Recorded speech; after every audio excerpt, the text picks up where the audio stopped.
రాజ్కోట్ వేదికగా ఇంగ్లాండ్తో మూడో టెస్టులో టీమిండియా ఘన విజయం సాధించింది. ఈ నెల 15వ తేదీన ప్రారంభమైన ఈ మ్యాచ్ ను అద్భుత ప్రదర్శనతో 4వ రోజే ముగించింది. ఏకంగా 434 పరుగుల భారీ తేడాతో టీమిండియా ఈ మ్యాచ్ లో గెలిచింది. రోహిత్ శర్మ, జడేజా సెంచరీలు, జైస్వాల్ డబుల్ సెంచరీ, ఇక సర్ఫరాజ్ ఖాన్ 2 హాఫ్ సెంచరీలతో పాటు జడేజా, సిరాజ్, బుమ్రా, కుల్దీప్, అశ్విన్ సూపర్ బౌలింగ్ తో టీమిండియా ఈ మ్యాచ్ గెలిచింది. ఇకపోతే ఇంగ్లాండ్ బస్బాల్ ఆట అంటూ రెండో రోజు చెలరేగిన ఆ బ్యాటర్లు 3-4 రోజుల్లో మాత్రం పూర్తిగా తేలిపోయారు. ఎక్కడ కూడా బస్బాల్ ఆట కనపడకుండానే టీమిండియా బౌలర్లు అద్భుతంగా బౌలింగ్ చేసి వారి బస్బాల్ దూకుడుకు కళ్లెం వేశారు. దెబ్బకు ఇంగ్లాండ్ ను వరుసగా 2 మ్యాచ్ల్లో టీమిండియా ఓడించింది.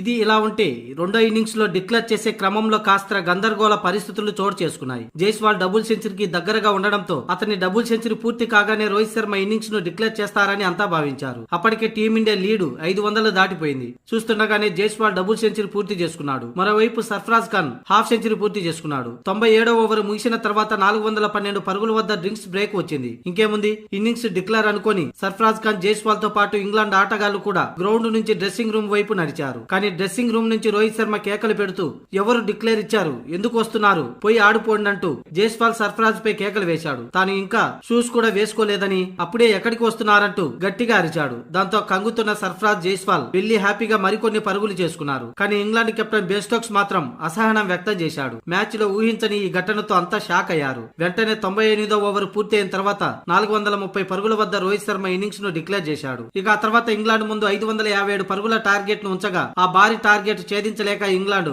122 పరుగులకే కుప్పకూలింది. దీంతో భారత్ 434 పరుగుల తేడాతో భారీ విజయం అందుకుంది.